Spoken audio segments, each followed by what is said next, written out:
Okay, this is Sean Sasser interviewing Glenda Sasser and Leland Sasser. This is going to be about how they met. We met in Salt Lake, headed on our missions. They did not have the MTC when we went on our missions. The mission home was in Salt Lake. It was where the new conference center is now, and we went there for 4 days. Right. And we did 2 sessions in the Salt Lake Temple, and we had our meals over in the Joseph Smith building. In the basement. In the basement. And Grandpa and I were born in Ireland together, so there were 7 elders and 3 sisters. There were 10 of us going to Ireland. That's where we met. That's where we met. And Grandma was 3rd on the totem pole because she was too skinny. Well, I said, there was 3 sisters and she was 3rd. Because I was too skinny. You fixed that. What was your...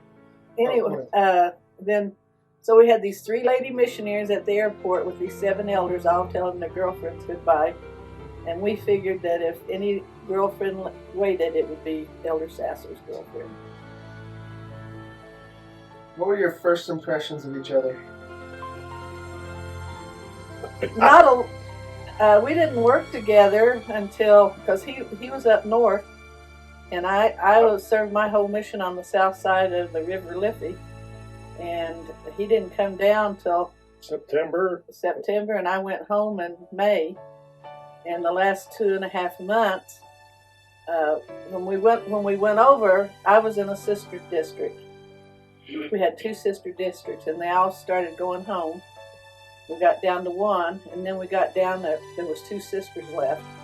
3. There was 2 sisters left, and then we got 2 new missionaries.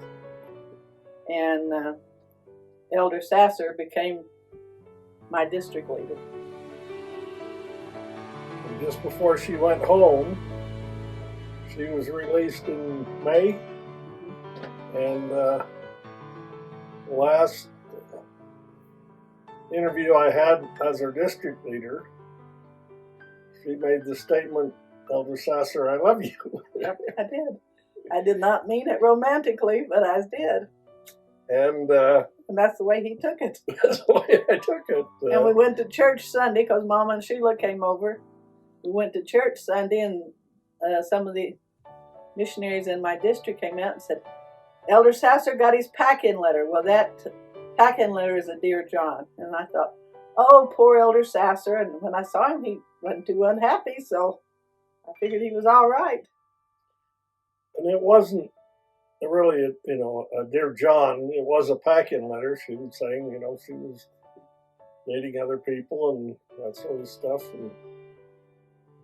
And wouldn't be writing me. She wrote me quite regularly on my mission. I don't remember how often, but basically said that would be the end of writing me on my mission, and it was. So anyway, I met Glenda's mom and Sheila, and Mama and Sheila decided if I married any of the elders, they hoped I would marry Elder Sasser. And then she went home, and so I got engaged. And I had still the only sisters in the mission were in my district, and there was 2 sisters that my companion was somewhat interested in. Actually, he was a former companion. He was still in my district. So I went to the mission president and said, "President Summerhays, what do you do when you have an elder that's interested in a sister in your district?" And he said, "If it doesn't affect the missionary work, she'll make you a fine wife." I thought, that's an interesting idea. And so anyway, Glenna wrote me a few times. And what was one of the requests?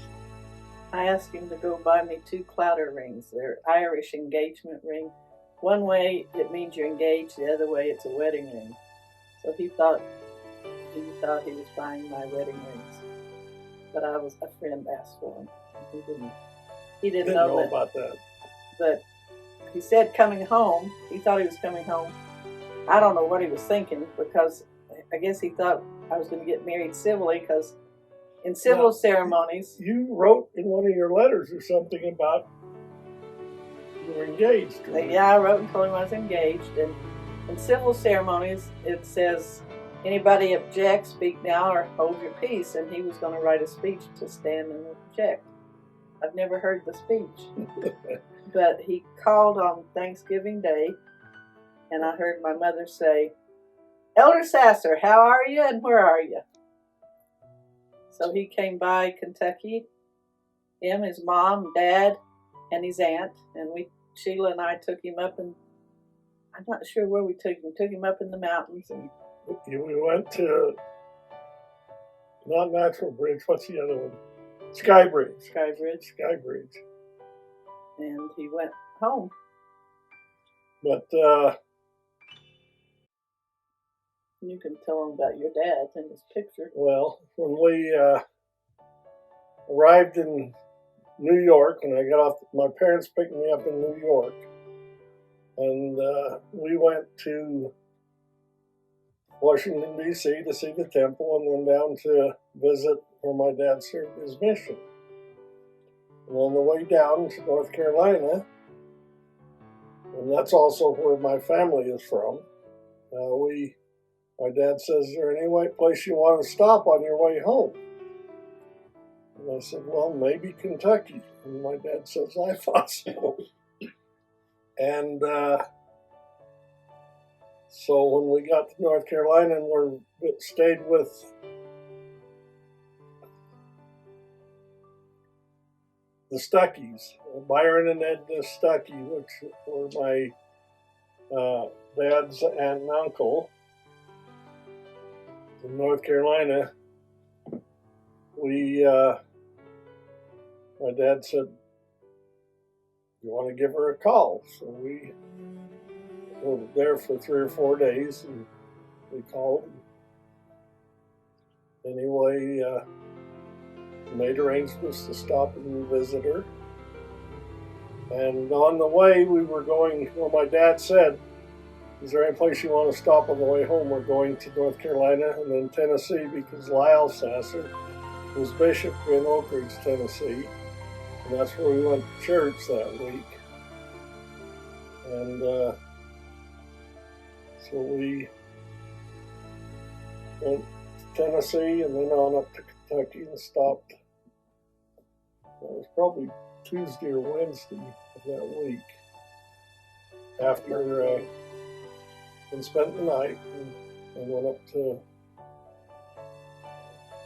and then we headed home from there, and my dad kept pestering me to give her a call back.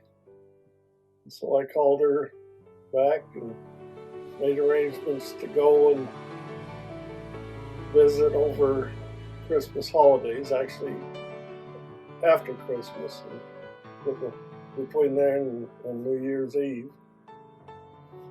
And so I got on a bus and rode to Chicago,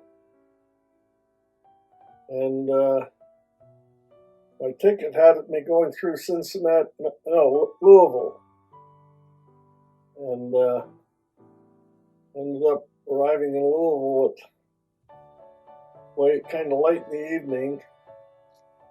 The next bus didn't leave till like 10 o'clock the next morning to go to Lexington, so I sat in Louisville bus station for a number of hours and found out if I'd have gone through Cincinnati, they had multiple buses going, and I wouldn't have had to, anyway, because of the way my ticket was set up. If I'd gone the other way, I'd have been better off. But anyway, I called her from Louisville, told her I was on my way.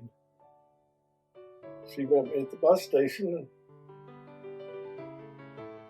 and I stayed, 4 days? I don't remember. You probably went home like the 2nd of January. Yeah, 2nd or 3rd of January. But that was when we were in Goldie's house. Goldie was like an aunt. No, she's married to my cousin, Walter Schreiber. Yes. And anyway, that's where I asked her to marry me. Or ask her when she wanted to get married. Isn't that the way it is? Yeah. We talked about getting married, and I said, well, you've not asked me.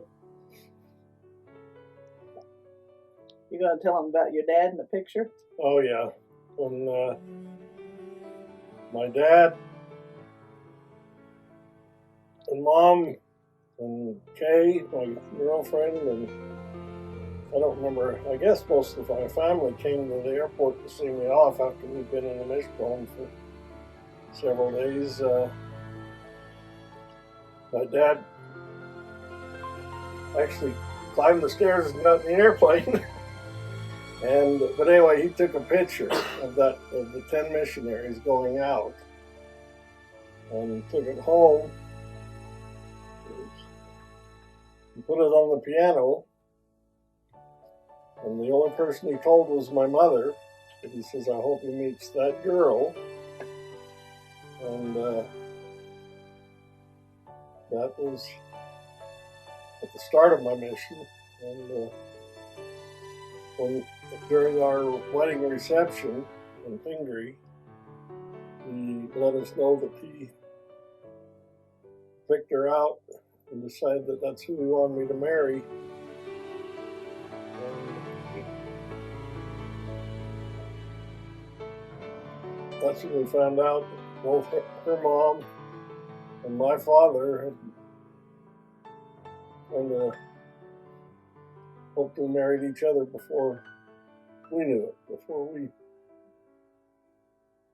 And actually, now if you go with the first date, that I left and came home from Kentucky, and then we called back and forth on the phone, and we got engaged January 1st and married February 8th. And our first date was February 10th. I don't know, it was the week after we got married. It was the Monday night after we got married, and Uncle Lynn and Aunt Laura and. They weren't married then; they were still in high school. And your mom Carla and Galen all went with us. Galen went to the movie with one. Movie, yep, went to the movie with us. That was our first date. Several days after we got married. Shannon has mentioned our favorite song. We have no favorite song. We tracked it. Missionaries don't listen to music.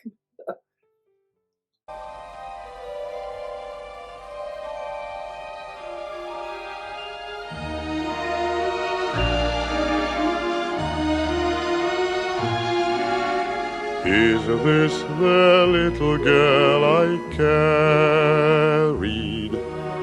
Is this the little boy at play? I don't remember growing older. When did they? When did she get to be a beauty? When did he grow to be so tall? Wasn't it yesterday when they were small?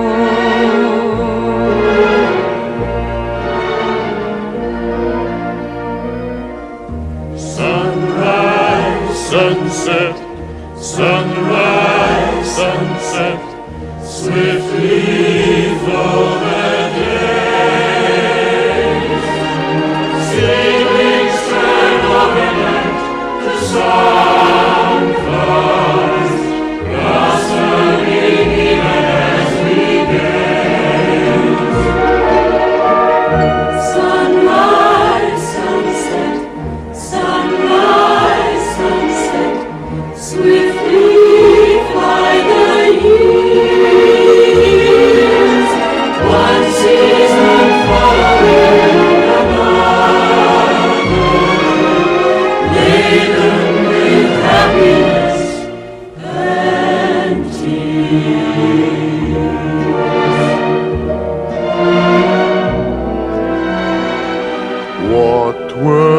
of wisdom can I give them? How can I help to ease their way? Now they must learn from one another, day by day. They look so natural together, just like two newlyweds should be. Is there a canopy in store for me?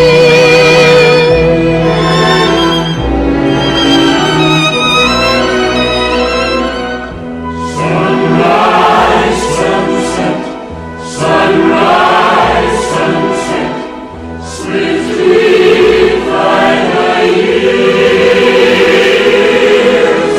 One season following another, laden with happiness and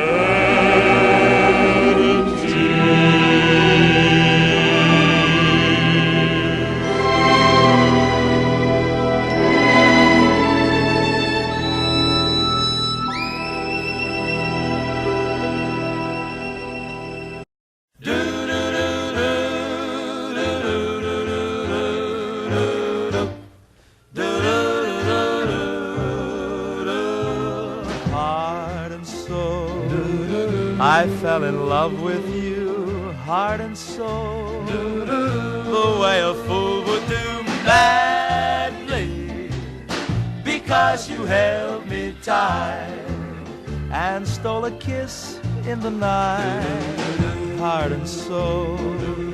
I begged to be adored, lost control, and tumbled overboard gladly. That magic night we kissed, there in the moon mist. Oh, but your lips were thrilling, much too thrilling.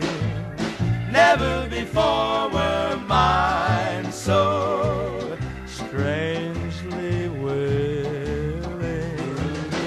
But now I see what one embrace can do. Look at me, it's got me loving you madly. That little kiss you stole held all my heart and soul. Heart and soul, I fell in love with you, heart and soul, the way a fool would do gladly, because you held me tight and stole a kiss in the night, heart and soul. I begged to be adored, lost control, and tumbled overboard gladly. That little kiss you stole held all my heart and soul.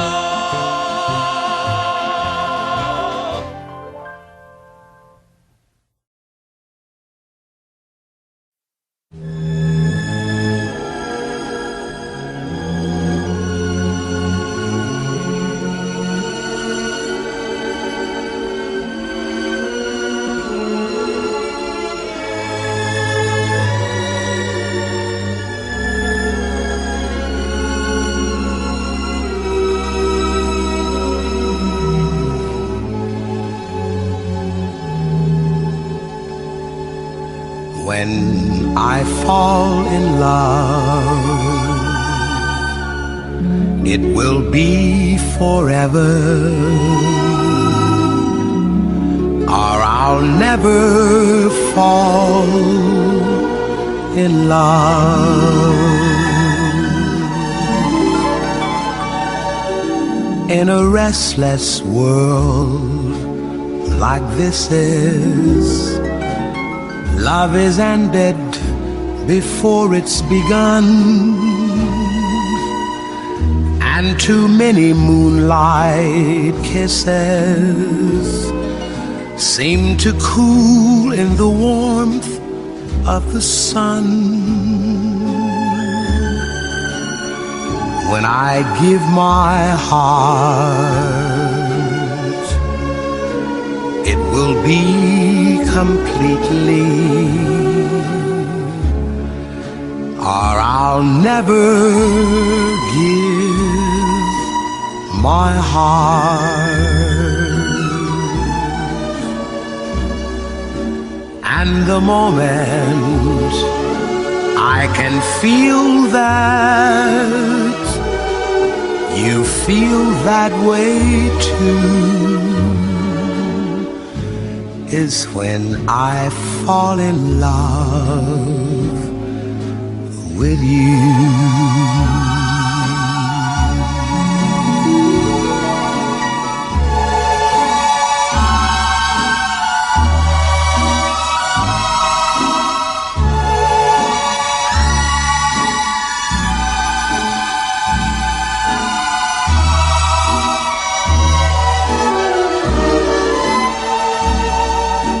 And the moment I can feel that you feel that way too.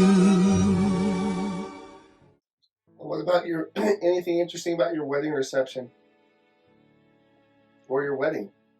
Well, our wedding, we didn't really take pictures at the wedding and coming out of the temple. We just have one picture of your dad and I and my parents and his parents. And taken on the steps of the Idaho Falls Temple. We had a photographer at the reception.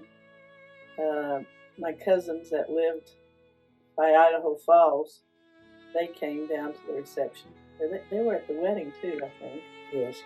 And Kay Livingston, my district leader, she came up and helped serve. And we got married February 8th. February 7th was my mother's birthday, and so she made cakes all day long. She made the wedding cake and the cake dessert, and Leland's mom kept saying, "There's not enough cake, there's not enough cake." And Mama said, I didn't know what was going on because the wedding cake would serve 350 people. Well, they don't usually cut the wedding cake in Idaho, but that was the first thing we cut up, and so that was unusual. Mama made cakes on her birthday. And on our program, Uncle Raymond's kids sang. They played the violin. Played the violin, that's right. And they were all little kids, probably 10 years old or younger. Younger. And they were taking violin lessons. And then my friend that I went to college with, Bob Pinkham, and Becky sang. And that was at the reception? It was the reception. So you guys had a program at your reception? Yeah. And then Marva Jensen sang. The Temple by the River. Yeah.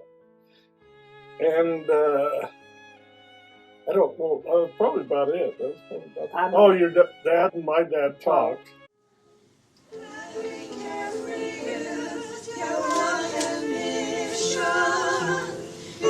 Someday find the one and only one who can lend real meaning to life's mission and be with you when life on earth is done. Love can be more beautiful and true if the one you choose will truly say to you, to the temple by the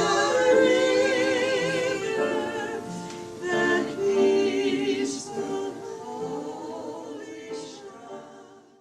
We talked. And that's when we found out about my dad taking the picture and putting on the piano. Then we had another reception in Kentucky. And now that was a trip. We, Uncle Dean, my uncle, who I was working for at the time, gave us his van, which is a fairly new van. It only had like less than 20,000 miles on it. We got to Iowa City, just about to Iowa City, Iowa. 570 miles from Lexington. Yeah, and crankshaft broke. And so we had it towed into Iowa City. We had to rent a car and drive to Kentucky while they rebuilt the engine or fixed the engine. And It took them 6 weeks because they lost the motor. they lost the motor in New Jersey, got stuck on a loading dock somewhere in New Jersey, and they couldn't figure out where it was until, anyway, they shipped the new engine from there to Iowa City, and we were there in Kentucky for 6 weeks Yeah, with my mom and Arla, and that was it. My daddy kept telling Arla he was going to go down and register her for school. That didn't make her too happy. But and we spent 6 weeks in Kentucky for the reception, and that was pretty much it. I fall in love with you.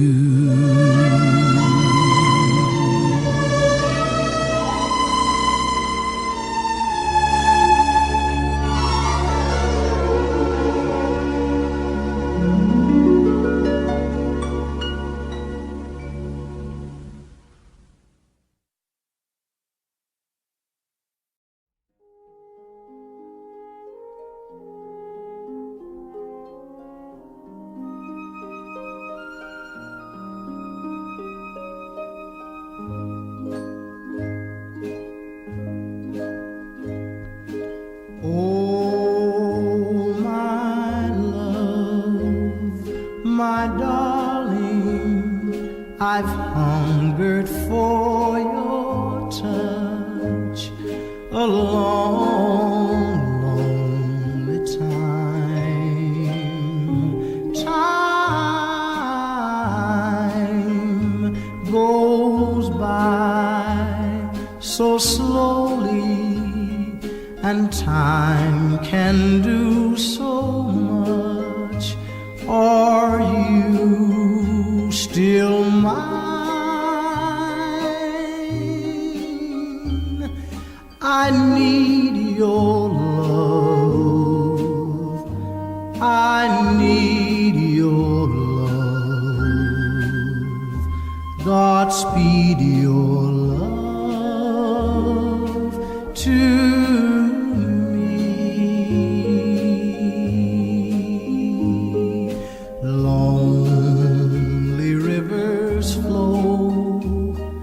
to the sea, to the sea, to the open arms of the sea.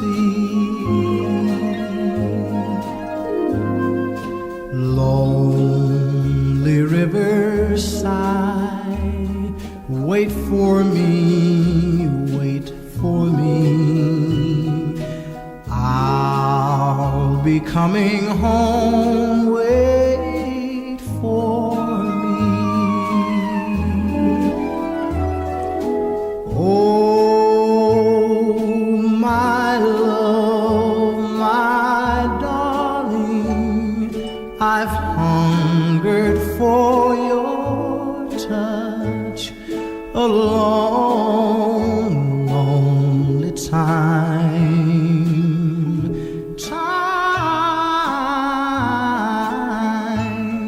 Goes by so slowly, and time can do so much.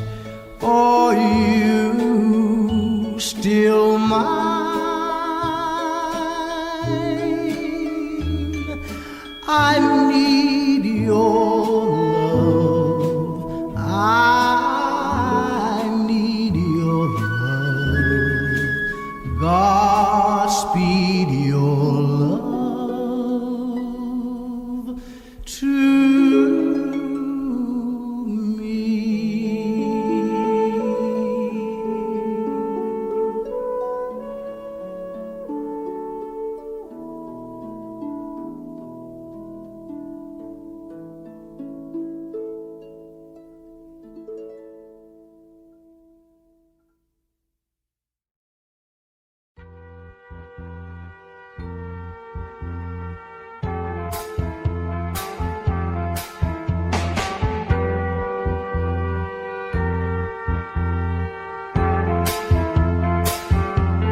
You're just too good to be true. Can't take my eyes off of you. You'd be like heaven to touch. I wanna hold you so much. At long last, love has arrived. I thank God I'm alive. You're just too good to be true. Can't take my eyes off of you. Pardon the way that I stand. There's nothing else to compare. The sight of you leaves me weak. There are no words left to speak. But if you feel like I feel, please let me know that it's real. You're just too good to be true. Can't take my eyes off of you.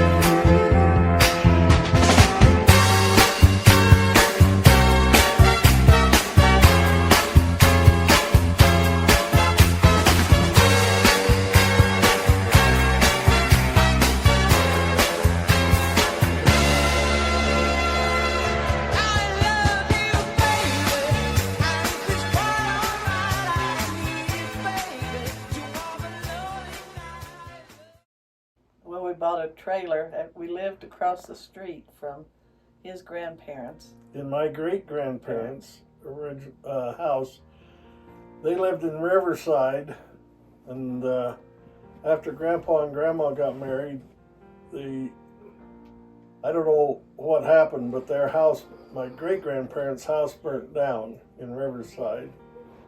And so they moved. Grandpa Parks, my grandpa, built a small white house and located it next to their house on his property in Moreland. And that's where my great-grandparents lived until they passed away. And then when we got married, they had moved that house across the road, and it was being used for farm workers. And that was our first house. And I proceeded to plant a garden in a nice clean place where there wasn't any weeds or anything growing, and my garden didn't do well because then I found out that that's where they dumped all the weed killer to after they sprayed the fields, and they dumped it there, and that's why there wasn't anything growing there, because nothing would grow there. So that was our first garden. Wow. It didn't grow. A few things around the outside edge grew, and that was all. So that was, but I helped build the potato cellar while we were living there. And while we were building it, I was up on top, and it collapsed, and because of the wind, and I went 54 feet to the ground. And all I did was get my shins bruised real bad, and broke a tooth. Chipped a tooth, yeah. But that was, and I worked for Uncle Dean and Uncle Raymond on Grandpa's farm and on the farm at Rising River that summer. Then we bought a trailer and pulled it to Moscow, Idaho for him to go to school. And that's where Tanya was born. we got up there in August, and Tanya was born in January. And then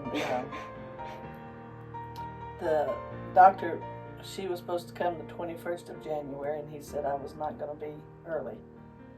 And he said, so don't have your mom come out too early. And your dad said, if you want your mother here, she better be here by the 10th. And Tanya was born the 14th. And Then James was born the next December while he was still living in that trailer. And when his mom said she wasn't coming back out in the wintertime. well, she said that with Tanya because snow was up to our knees, and she said, I'm not coming back out here again in the winter. Well, then she was back there in December for James to be born. And But it was, then the next year she was back out for Shannon. But Shannon was born in March. I don't remember us having snow. No, we didn't have snow then. And we rented a house, sight unseen, in Malad, Idaho. And Well, no, wait a minute. Then we moved from there to the apartments. Right Oh, after, that's right, after after Sean or right James after, was born. After James was born, we moved into the apartments. We sold our trailer and we managed some apartments. And I finished school. He graduated in May of 1977. And then we headed to Malad, and there was only one house in town for rent, so we rented it. And it was Well, our bishop told Leland that he'd been paying the utilities bills there, and it was awful. So he had a house next to him that, was he the football coach, basketball coach? Basketball coach. And he got fired because they weren't doing well, and so I they moved to Duchesne. and they were moving out, and so they asked us if we wanted to move in, and so we moved in next to Bishop and Ellen Swartz, and we lived there for a year or Over so, a year. and then we bought our first house in Malad, Idaho, in another ward. And then we lived there. We had it for about a year, and your dad took a promotion in Boise, and we moved to Boise, and we got there in July. July, and you were born in November. And we lived in Boise for 4 years, a little over 4 years. And We moved to Florida in 1983. that was when I was made a 70 in Malad, that's right. That was never in the elders quorum very long. Never, until I was made to 70 right after we moved to Malad. So from Boise, we went to Monticello, and then from Monticello to Crawfordville, and from Crawfordville to Apalachicola, and from Apalachicola to Mexico Beach. yeah, but didn't we went to Minnesota before we Yes, moved we into went up to Minnesota for 3 months. for the summer, and then we went to Mexico Beach, and from Mexico Beach we moved here, and we've been here 33 years. But before we went to Florida, I got a call from Mr. Johnson in Florida offering me a job, or asking me if I was interested in the job in Florida. And so I called your mom. And what was your response? Heavens no, I don't want to move to Florida. And then that little voice, it says, and I better think about this. And so we moved to Florida, and we were there 7 years, and I got a call one day, and he said, do you want to move to Utah? I said, heavens no, I don't want to move to Utah. So here we are 33 years later. And I'll probably get carried out of Utah in a coffin. So, 'cause I will not move out of state while all my grandkids live here. That's pretty much our 50 years. That's 50 years. Bruises and cuts and broken bones and grandkids being born and Great grandkids. great grandkids, you all getting married. And I've often thought, because your dad's office was in Price, and when we drove into Price, your daddy drove all the way through Price. And I think, he said, I know what it looks like in Provo. Shall we go on to Provo? And so we looking for houses, and everything we looked at was real expensive, and the bedrooms were too small, and so we came down and found this house. It was cheaper and bigger, and so we moved down here. I've wondered, had we not moved down here, how the Lord would have got you two together. And Tanya and Shannon and James, their spouses didn't live here, and but I think we're happy. We're happy here, and we enjoyed it. It's a nice, quiet little town, and so.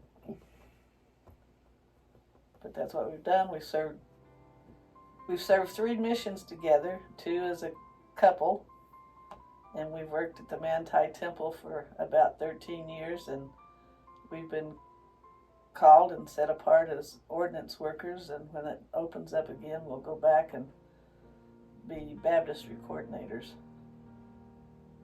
So that's basically our 50 years. Just want to stop it.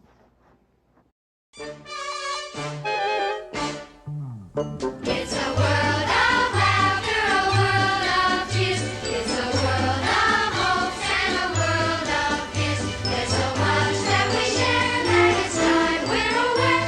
It's a small world after all. It's a small world after all.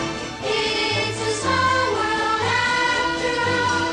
It's a small world after all. It's a small, small world. Det finns fröjd i världen och sorg ibland. Det finns hopp i vår värld och längtan minns den. Vi har mycket gemensamt som vi må förstå. Det är en liten värld ändå.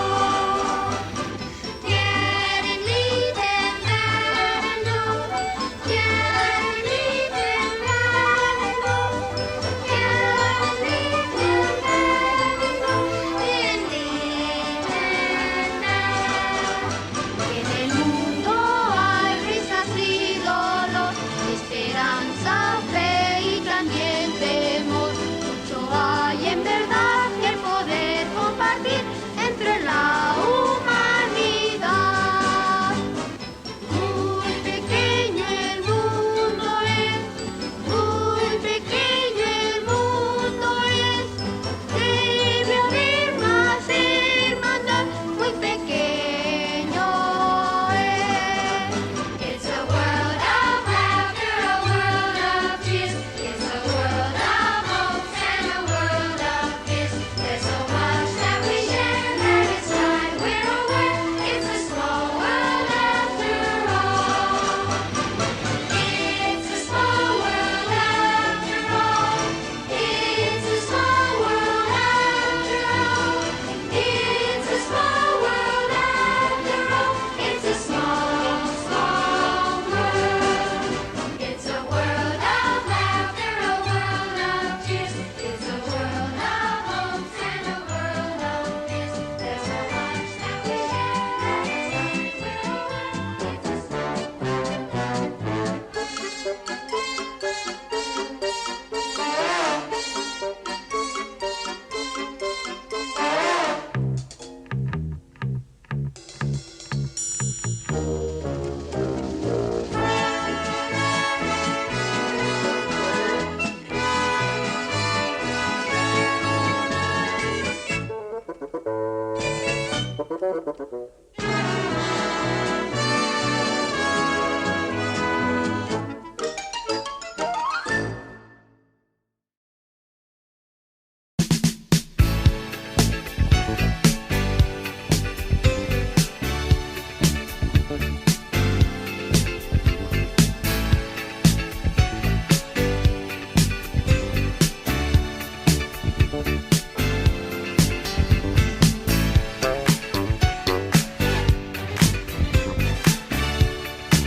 Danny boy, the pipes are calling from glen to glen and down the mountainside.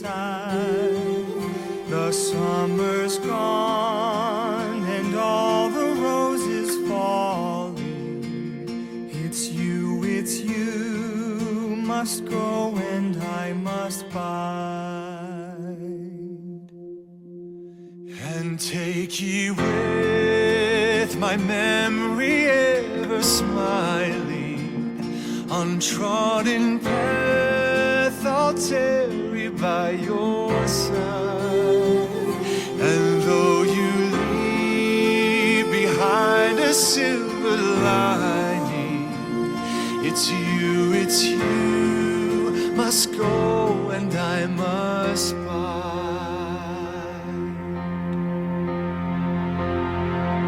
But come ye back when summer's in the meadow, or when the valley's hushed and white with snow. I'll be here in sunshine or in shadow. Oh, Danny boy, I love you so.